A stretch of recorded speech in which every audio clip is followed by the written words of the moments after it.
Assalamu alaikum wa rahmatullahi ta'ala wa barakatuhu. Bandiraɓe sehilaɓe jangiyankoɓe, ena wayno en garti e windande men hande noon eɗen janga karfeje jeetati.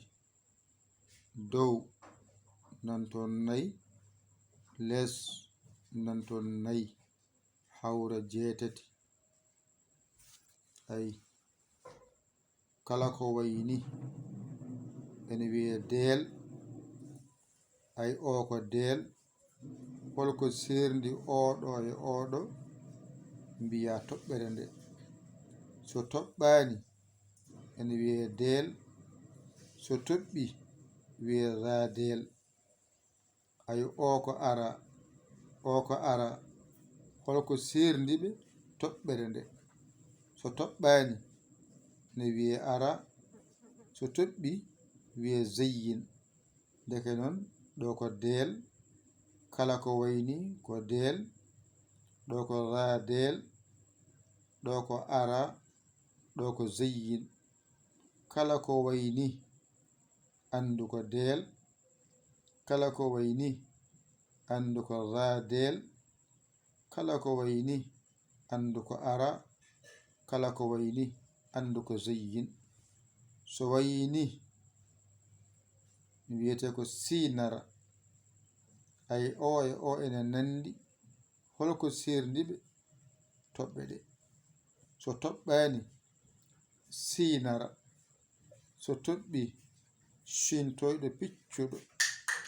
Ay o e o ene nandi holko serdiɓe toɓɓere nde. So toɓɓani sareedu, ɗum ɗo wiyete piccuɗo. Rendi wiya sareedu wiya piccuɗo. Ɗo ko daareedu, ɗum woni piccuɗo o wiya daareedu wiya piccuɗo. Sareedu piccuɗo, daareedu piccuɗo. Deel, raadeel, ara, zeyyin, sinara, shintoyɗo piccuɗo, sareedu piccuɗo, daareedu piccuɗo. Deel, raadeel, ara, zeyyin, sinara, shintoyɗo piccuɗo, sareedu piccuɗo, daareedu piccuɗo. Deel, raadeel, ara, zeyyin, sinara, shintoyɗo piccuɗo, sareedu piccuɗo, daareedu piccuɗo. Deel, raadeel, ara, zeyyin, shintoyɗo piccuɗo, ɗoɗa sinara, shintoyɗo piccuɗo, sareedu piccuɗo, daareedu piccuɗo. Deel e raadeel nandi hoko serdiɓe toɓɓere. So toɓɓani deel, so toɓɓi raadeel. Ara e zeyyin nandi. So toɓɓani ko ara, so toɓɓi ko zeyyin. Ay sinara e shintoyɗo piccuɗo nandi ko serdiɓe mbiya toɓɓe ɗe. So toɓɓani sinara, so toɓɓi shintoyɗo piccuɗo. Ay o e o nandi. Sareedu e daareedu nandi. So toɓɓi ko daareedu, toɓɓani ko sareedu. Wadde sareedu piccuɗo, daareedu piccuɗo. Alhamdulillahi timmi. ƴettu kuɗol ma e karne ma mbañitoɗa janga ɗigga.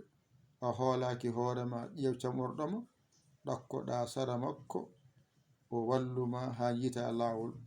Aɗa yani noon ballowoma noddu en e 00 221 77 906 14 81. Mbaɗa yaya, mbaɗa li, jiya WhatsApp o ngara caggitoɗa. A saggani noon. Alhamdulillahi rabbil alamina.